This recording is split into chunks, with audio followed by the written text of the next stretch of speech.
And welcome back to another edition of the 5-Star Podcast of Wrestling. On this episode, I will talk to KSWA wrestlers Lou Martin and Shawn Blanchard about the upcoming extravaganza next week, as well as their 20-plus year wrestling career, and talk about other things in the industry of note. That's all to come on this edition of the 5-Star Podcast of Wrestling.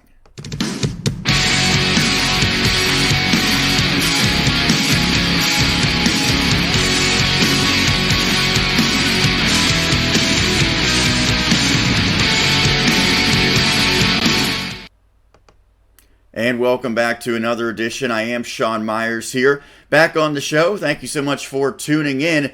And it's a very special episode as I welcome a pair of KSWA competitors, Lou Martin and Shawn Blanchard. Guys, thank you for taking the time. I appreciate it. And as always, when I have new guests on the show, I always like to get a little bit of background. How did they become professional wrestling fans? How did they get into the industry in one form or another? So if you guys want to start, Shawn, if you want to field the question first, and then Lou as well. Yeah, sure. It started me when I was 5 years old. Wrestling was always on TV, and just the energy, the wrestlers just drove me into it.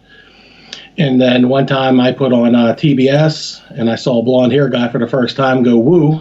I was hooked from there, and from there it's been a love of the business, a love of the sport, and just enjoying everything about it except for today's stuff. Yeah. For me, obviously, as Sean said, as you're a kid, you just watched wrestling, on TV, and these larger than life characters. They were, in addition to superheroes, they were, on par with, what superheroes kind of were, as a kid. And the first time I saw Roddy Piper was kind of the moment that I kind of really fell in love with wrestling, just how charismatic he was, and he could push the envelope in many different ways, and was just so entertaining, and just kept you enthralled, and you really wanted to just see what he was going to do next every time he was on TV and in the ring. Guys, I've had Bob Orquist, on a handful of times, and I want to give him credit. He pretty much set up the opportunity for me to talk to both of you. I've come to KSWA shows 3 or 4 times over the years while I've known Bobby O, and I've always found him to be enjoyable, family-friendly type of atmospheres.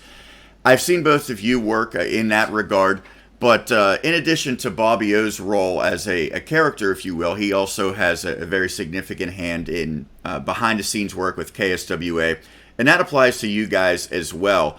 So I know it's been about, almost 20 years now, so kind of give a little bit of background on how you got involved specifically, not just as wrestlers, but also sort of promoting and running a wrestling promotion in Pittsburgh. Yeah. So, we started, like you said, about 20 years ago. After we went, we went to, wrestling school and, trained and whatnot. We started with a promotion, WPWA.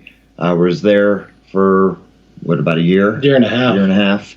And then, things happen as well in life and the wrestling business as well. Things, kind of went our separate ways, and a few of us, thought, let's try to start our own promotion. Us two, a guy named Skippy Hawk, so we kind of came in February of 2000 was the first event that we put on. It was a benefit show for Sidney Barlow, who was tragically killed Thanksgiving of that year. So February of 2000, we had our first event, and we've been kind of rolling ever since then. And it takes really a team effort to run an independent wrestling promotion. There's a lot of behind the scenes things that need to be done from event to event, that just we need to coordinate everything, venue, booking the wrestlers, making sure you're up to date with your licenses with the State Athletic Commission of Pennsylvania and such, having your doctor at the show, and selling tickets, promotion. So a lot that goes into it, and we've been doing that for 20 years strong now. Yeah. Did you guys have any idea at the time that when you started this, you'd be 20 plus years, not only running a promotion, but still actively wrestling? Was that kind of the goal, or did you kind of just play it by year, month by month, really? I'll say yeah. Yeah. I mean, No doubt. Obviously, when you first start, you don't know the longevity you're going to have. You hope that you could, do this for 20 years, and we've been fortunate enough, to say that we've done that. But the first couple of years we were only running 4, 5, 6 events a year. Mm-hmm. This year after FanFest, it'll be 25 events we've had this year. So, it was a slow, steady build over the years, but those first few years, there was a couple lean times where you're not sure that you were gonna, survive and make it, long term. But there was no quit. We kept on working hard. Yeah. So. Sean, I want to kind of follow on that. What were some of the challenges that you guys faced behind the scenes in the first handful of years when you're trying to create, and establish maybe an environment there where fans know each and every month this is a show that's worth coming out to? I think just trying to get everybody on board and get behind the same goal of growing the promotion. Yeah, financially, always. Yeah, that was always, making sure you have enough money to really, go from event to event to make sure that you're able to book a venue. And, at that time we were renting a ring before we purchased our own. So, there were a lot of costs involved. So you just had to make sure that, you really could, survive financially from event to event. But yeah, it was, everybody, once we got everybody on board, we were really, full steam ahead. And I mentioned you guys also have been wrestlers for that entire time. Is it pretty hectic and chaotic trying to both promote, book a show, make sure everything goes right backstage, while also having to, worry about your own in-ring competition on a particular show? Yes. Yes, extremely hard sometimes. Yeah, there's a lot of challenges that tend to pop up from time to time.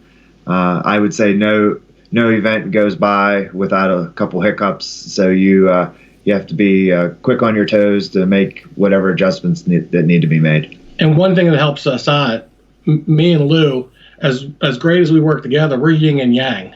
So, we blend together with being different, and I think that helps a lot with everything, including in the ring. And yeah, you mentioned that you guys also are a tag team, and really, in one form or another, have sort of been linked together your entire run in KSWA, part of the VIPs.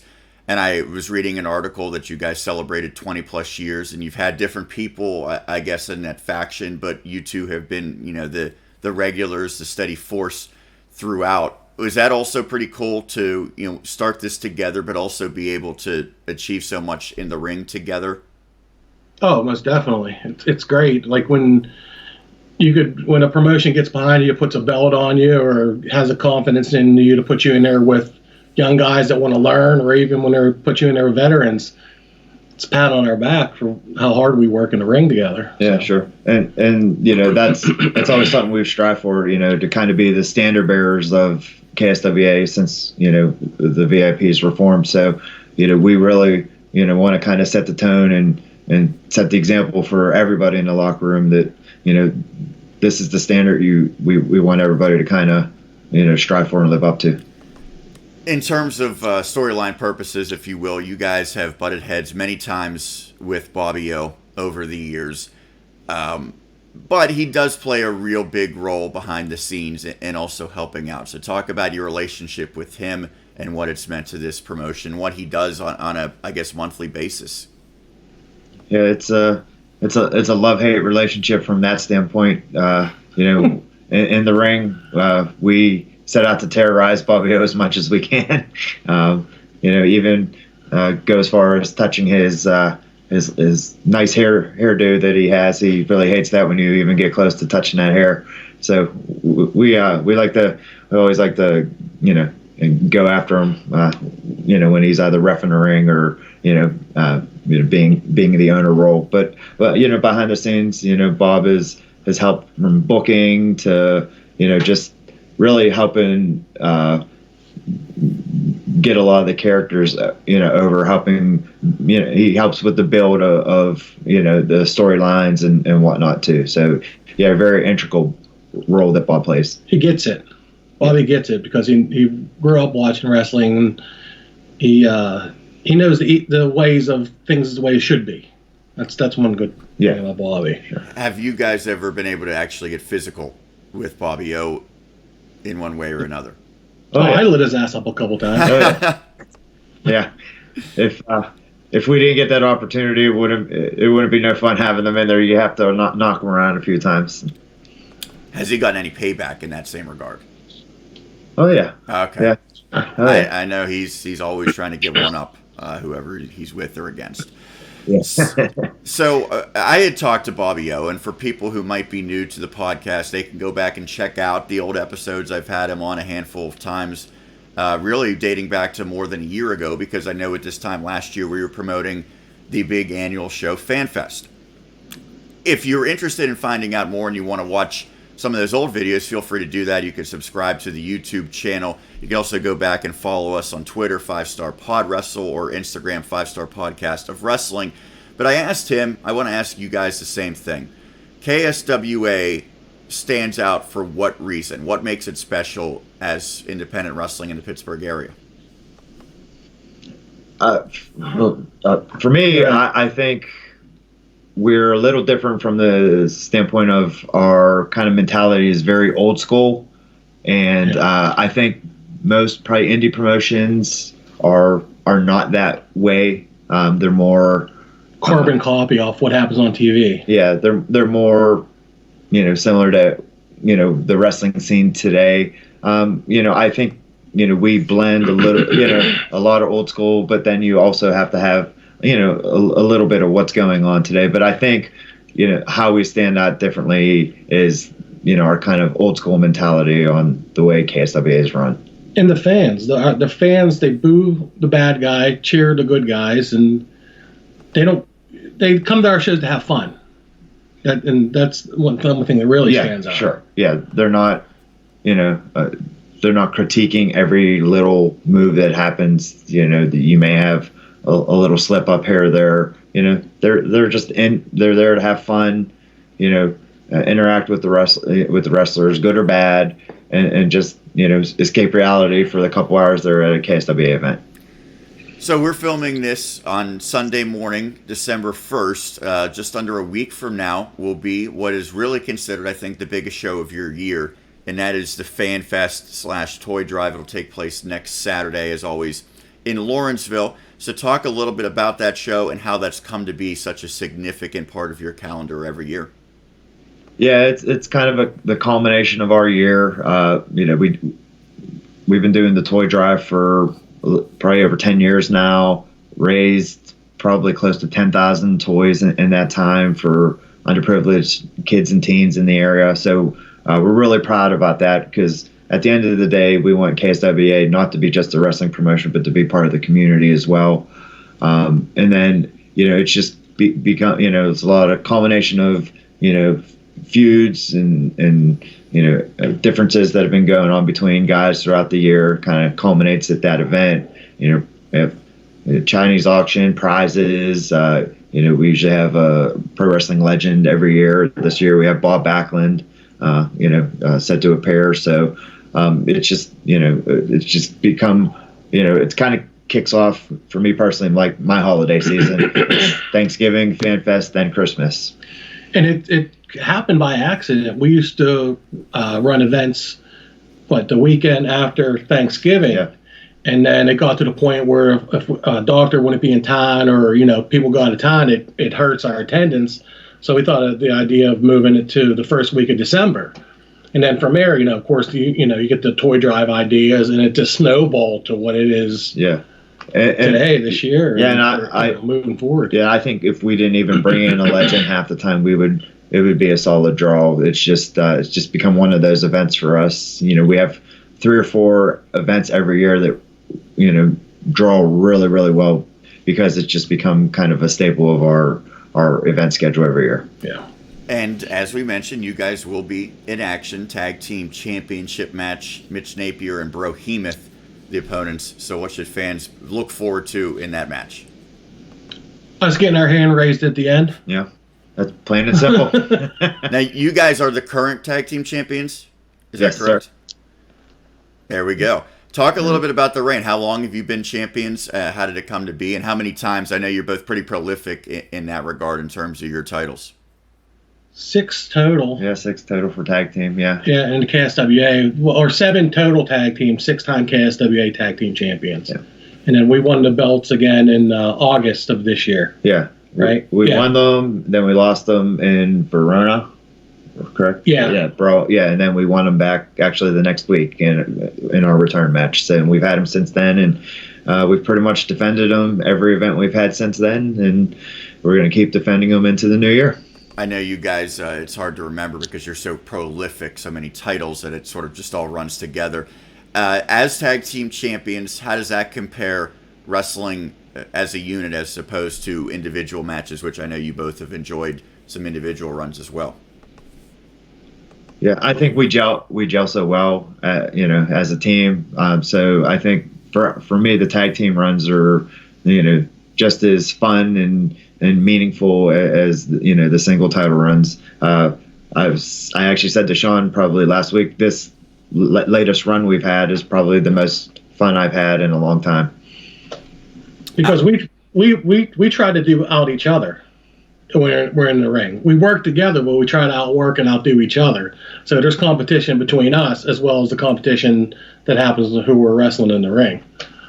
Take me a little bit inside your feud, your storyline with Mitch Napier and Brohemoth. I've seen both of them. I know Brohemoth last time I was there was one of the more popular superstars as well. So how did this sort of come to be, this match? Well, they're both young, strong, and hungry. Yeah, and it's just 2 young kids wanting to really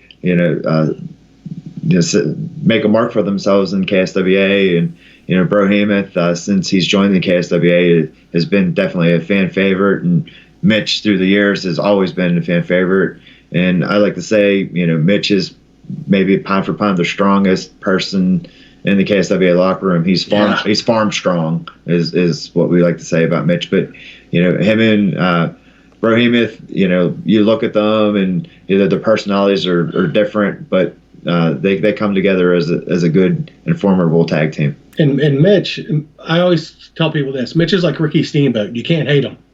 He has not one mean bone in his body. Yeah, but he's not going to bring out a dragon to the ring, I hope, though, right? No. If not, I'll just hand the belt over to him. That's one of the big matches. I want to get into some of the other matches on the card.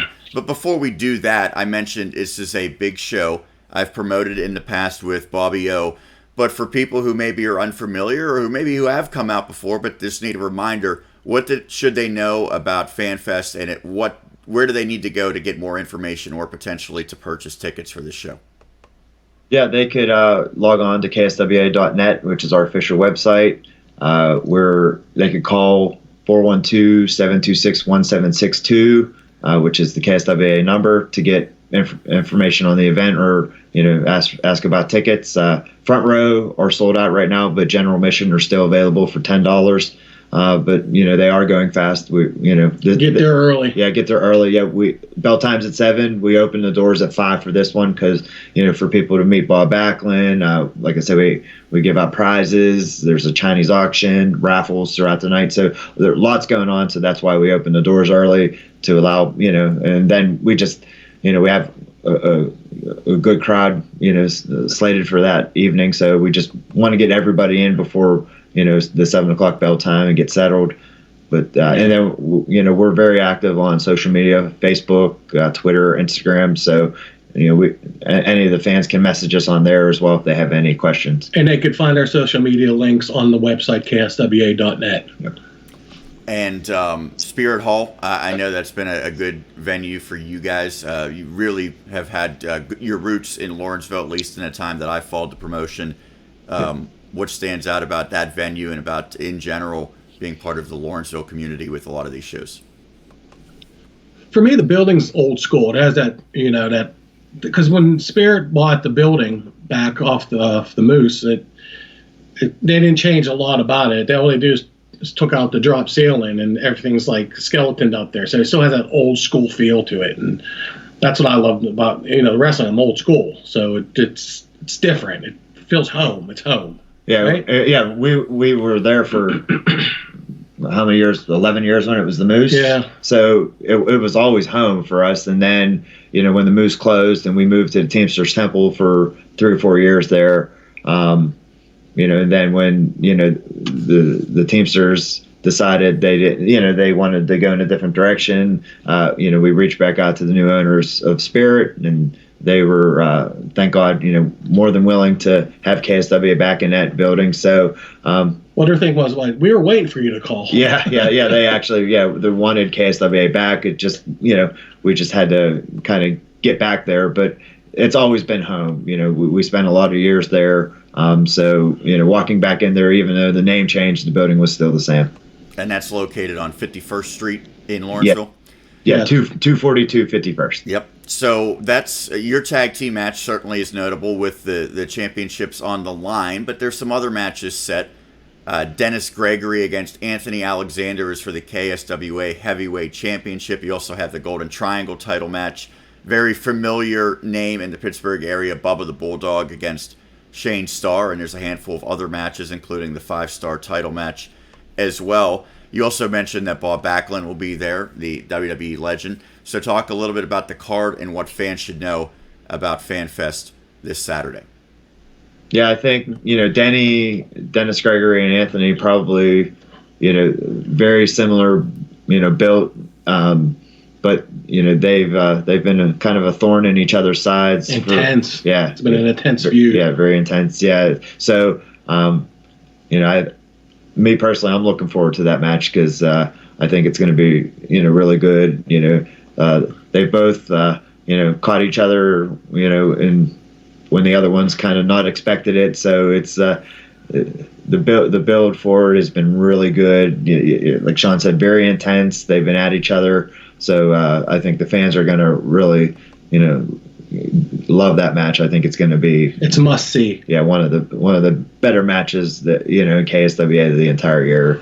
And Bubba the Bulldog, he's just been antagonizing the fans and Shane Starr for months now. So Shane Starr's looking to get back the Golden Triangle title he once had. So I think that's going to be another great match. Yeah. Dennis Gregory's a guy I saw wrestle a handful of times, even I believe preceding his time in KSWA. And as I mentioned, Bubba the Bulldog, people know him from the radio and his career there.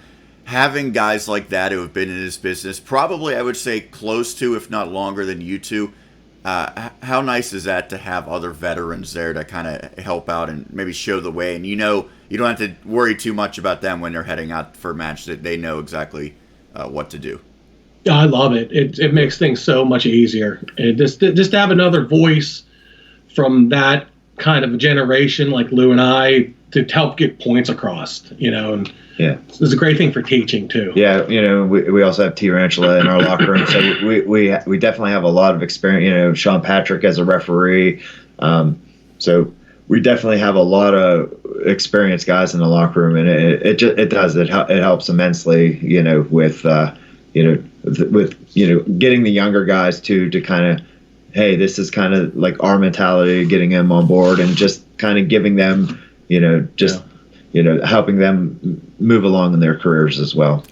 Another person I've had on the show in the past, and again, I would recommend all the viewers to go and check out this interview, is Harley T. Morris, and I really enjoyed talking to him. He's had a very interesting route as basically a super fan of wrestling to now being an in-ring competitor. And I know I follow him each and every day. He's in the gym. He's trying to promote his match, trying to get better, honing his craft, going to different, training sessions all across the country. Talk a little bit about him, how you've seen his growth, and maybe how that's maybe somewhat similar to some of the other guys who have come through KSWA and really tried to hone their craft each and every week. Yeah, Harley, from probably the moment he stepped into KSWA to now is a complete 360. He really has dedicated himself to get better each and every match. He's gotten a lot better shape than when he first, came to KSWA, and as he calls himself the professional now, it's just, he's really kind of stepped up and starting to get it. Yeah, it took him a while, but yeah, he's definitely moving up, from that standpoint of really building his, a good career for himself. And one thing that I mentioned is he promotes himself on social media. I saw he was posting a lot with his upcoming match against Justin Sane about saying, this is the difference between you and I. And I know that, maybe that doesn't reach thousands upon thousands of people. It's not like it's, John Cena or The Rock saying stuff on Twitter where, the whole world's watching. But little things like that, how much does that ultimately pay off? How much does that increase excitement and maybe help the draw a little bit at shows like this upcoming Saturday when you have wrestlers who are sort of on their own, continuing to keep up their storylines and their characters? I think it definitely works because we have a strong social media following, and you look at the comments and the replies on things. It's great. Yeah. I think Harley has really leveraged social media, to his advantage. So he's really, it's getting his name out there, but for us, promotion is key and paramount to our success. So the more we get our name out there, or the wrestlers get their name out there about themselves and our events, the more people are gonna, maybe go to our website or like our social media pages. So all promotion is extremely key to to our success. Give them the reason to come on. Right. You guys mentioned Bob Backlund will be at the show. Now, I want to kind of hear how this came to be. Here's my memory of Bob Backlund. I was a WWF fan starting in about 1990, we'll say. And I, kind of went back and watched some of the history in the few years preceding that, so late 80s on. And I remember Bob Backlund during his second stint in WWF, which was, I think, around 1993. And then, of course, he had the feud with Bret Hart, won the title very briefly. I think a lot of wrestling fans know him for that. And then, of course, he was a character afterwards as a manager and whatnot. But this is a guy that goes back actually to a 6-year title reign back in the 1970s. So when did you guys first watch Bob Backlund, and how did this sort of come to be that he's going to be appearing at the show on Saturday? Well, I was watching Bob Backlund back then. Like I said, I became a fan when I was 5. It was 1980. So I remember him with all of his feuds with George Steele and Mass Superstar, and just the guys that they, Stan Hansen, the guys that he wrestled back here in the 80s. So that's the Bob Backlund I remember. Yeah. And how it came to be is, the KSWA Brain Trust, where, each year we'd like to bring in a legend for Fan Fest. And, we go through a list, and we have kind of, a good conversation of pros and cons, who we feel that would be a good fit, and who the fans would like to see. And Bob has been at the top of our list for a few years now, so it was just once we kind of came to a consensus of that's who we thought would be a great guest this year, and just making the necessary phone calls and whatnot to make sure his availability, wanting to come to Pittsburgh in December, so sometimes it's not the easiest trip to make, with weather wise, but as soon as we contacted Bob, he was immediately in. Said he's always enjoyed his time in Pittsburgh during and throughout his career, so he was more than willing to come into Pittsburgh for our December 7th event. And the thing about Bob Backlund, he was a legit wrestler, like, don't mess with him because he'll tie you up in a knot, legit. Yeah. And I think that's what helped him have that belt so long and keep the longevity. And ultimately, I would guess you guys probably remember this, he lost the title to Iron Sheik, I believe, who then lost it to Hulk Hogan a couple weeks later. So there was a transition. It basically went from the era of Bob Backlund to the era of Hulk Hogan back in, I think, 1983. And this has gone downhill since. Now, it's interesting because last year I came to the Fan Fest, and NWA champion Nick Aldis was competing at that show, but I know you guys have had a lot of legends in addition to Bob Backlund. So whether they be current names who are really at the top of the industry, or some historic names, who are some of the guys that really stood out that maybe have drawn the attention of your fans over the years? George Steele, was one. Bruno Sammartino, obviously, with the Pittsburgh connection. I like to say everybody has a Bruno story in Pittsburgh in some way, somehow. Yeah. And we heard a million of them leading up to that year when we had Bruno there. I would say my favorite guest was probably Hillbilly Jim. He was just wonderful, just great person to be around, just was awesome with the fans. But Bill Eadie, another one. Yeah. We've always enjoyed having. Is that Axe? Yes. Yeah. Demolition. Okay. Yeah. And I know I saw the Honky Tonk Man and Hacksaw Jim Duggan as a show that I attended as well. It seems like you guys, KSWA, makes a real effort to acknowledge the founding fathers of this industry, the people who preceded you, and especially here in Pittsburgh, because there's a pretty good wrestling tradition and heritage in this area as well. Most definitely. Yeah. Studio wrestling, was king in Pittsburgh for a long time, and we like to pay homage to all those men and women who paved the way for us, not just throughout the world, but locally here. So we really make sure that with our Hall of Fame, it's very Pittsburgh centric or Pennsylvania centric. So we really like to make sure we're paying homage to the studio wrestling locally, but then a lot of those people who paved the way, and really made a name in the business to allow us to do what we do. And when we had Bruno at the one Fan Fest show, he was leaving. It's like he gave us a blessing, saying that KSW does a great job. It's like getting a blessing from the Godfather. And he's obviously a Pittsburgh legend, not just a professional wrestling legend, but another guy who's pretty well known in Pittsburgh that I've seen at your shows is the mayor. So Bill Peduto has been in attendance. That has to be a nice little feather in the cap to say that we've had the mayor of Pittsburgh at our show, not just once, I believe, but on multiple occasions, correct? Yeah. Yep. Yeah. The one time I was actually walking to the ring, and Bill Peduto walked straight into the ring and cut me off. So, for a moment there, I thought about blasting him in the back for cutting me off, but he got lucky that day. Yeah, and he might have Pittsburgh police on his side if that were to be the case.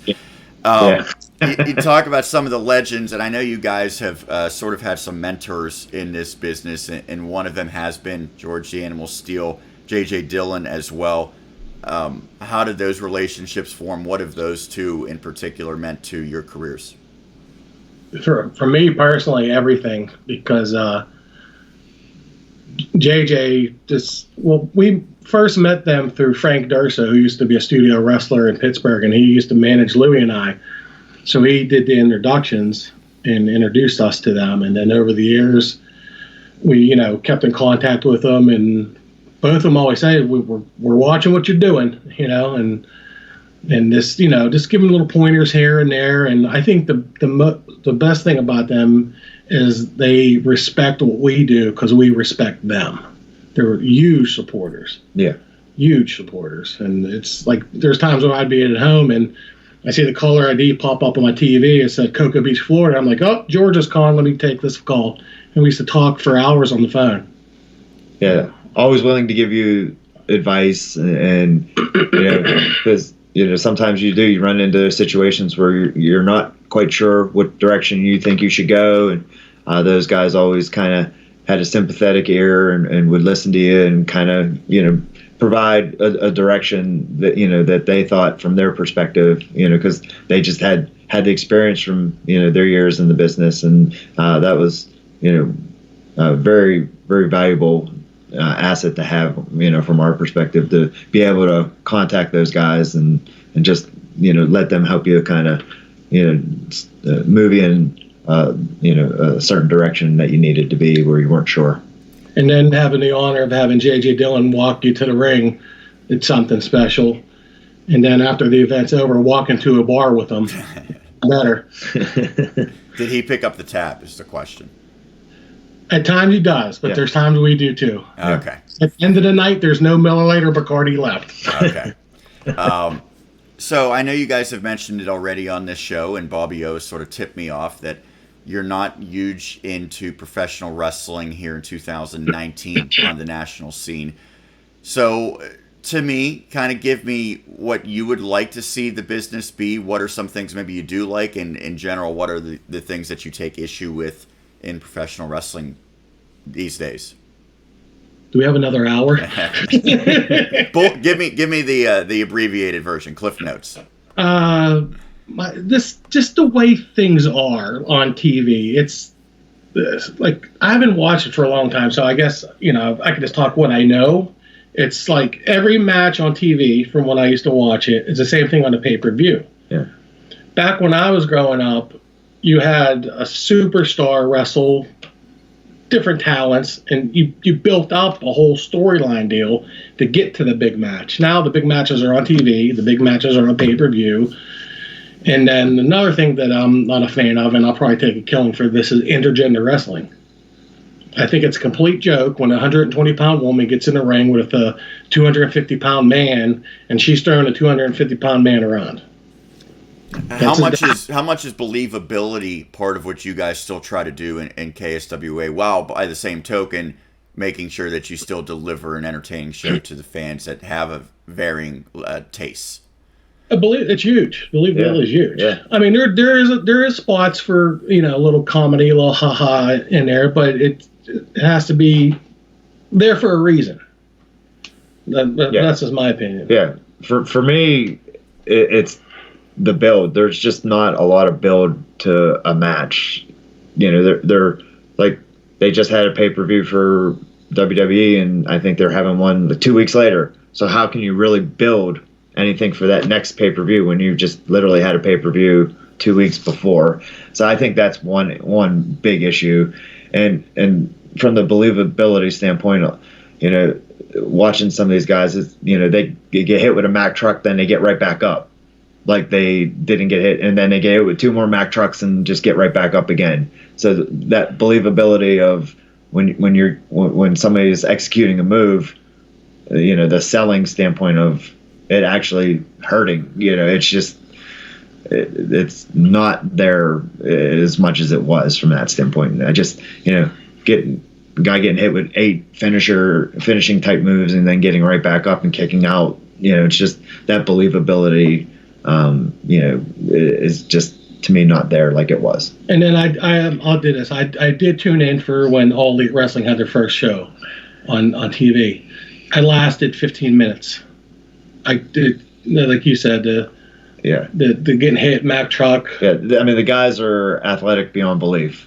I mean, they really are. But it's just, I think it was, I forget even the match, the first one in AEW, it was just, the guys were just everywhere. And for a fan just to follow it, it was just so fast. How can you invest in that one move when they're already, 5 moves, past that move? When they hit it, boom, it's like boom, boom, boom, boom, boom. It's so quick. It's just, it's hard to watch it at some points. I say this about every sport, include like wrestling, hockey, football. The athletes are bigger, stronger, and faster, but they're not better. I might sound like an old kook complaining about that, but that's just the way I feel. Is there anyone, whether it be WWE or independent wrestling, that's still a big name that would be recognized, across the country, that you guys really look to and say that's the type of wrestler in 2019 that I do still enjoy, maybe like a throwback type of guy or someone that you still connect with in this day and age? The last time I seen WWE, I'm still a big fan of Randy Orton. I think Randy Orton. You know what's funny? I 100% was going to guess Randy Orton to be the answer for that. Yeah. I mean, Chris Jericho has just proven that he's timeless. I mean, he can go from promotion to promotion. He can change his gimmick up a little bit, but he's still at the top of his game. He's adaptable in any situation he's in, and that's to be commended. And I think a lot of that is attributed to how he was trained in the era he grew up in. Sean, talk a little bit about why you said Randy Orton. What stands out about him? I think he still gets it. His work rate is phenomenal. His timing's phenomenal. Plus, he comes from that family. Cowboy Bob Orton and then his grandfather, Bob Orton Sr. The genes, it's there. And I'm sure he gets a little bit more clout than others in WWE to do what he wants in a match, too. And I'm sure that helps. But you could just tell it's a God-gifted ability. Yeah, He has the ability like Barry Windham. yeah. Have you guys seen Elias very much? No. Yeah. That's a must I think that's a good see is part. Elias. Yeah. And he trust me, he has a lot of the same thoughts that you guys do, while still obviously having to work in this current landscape. I think he's a little bit more throwback with his mentality of, I'm not going to do a move if it's not going to have meaning. I'm not going to use finishing moves in a 3-minute match that I'm going to lose type of deal. Mm-hmm. And I think too, a lot of the guys today, especially in WWE, they're very hamstrung because all their promos are pretty much given to them, or they can't let their personalities show. From everything you read, that everything is so, hey, here's your promo, or they're running through all the entire show, prior to TV. It's just like let the wrestlers be them, let their personality show and shine. And I think a guy can't just be raw and show his conviction on a promo when you basically have to remember what you have to say. And I would love to know what made Vince McMahon go that way. Yeah, because he grew up in the business with his dad, and in my opinion, that way of changing in wrestling didn't happen until Andre and then Monsoon passed away, because I don't think there was any way Gorilla Monsoon was letting Vince do all this stuff now. Have you guys ever dealt with performers who wanted to do types of styles that you really said that's not what we're about here in KSWA?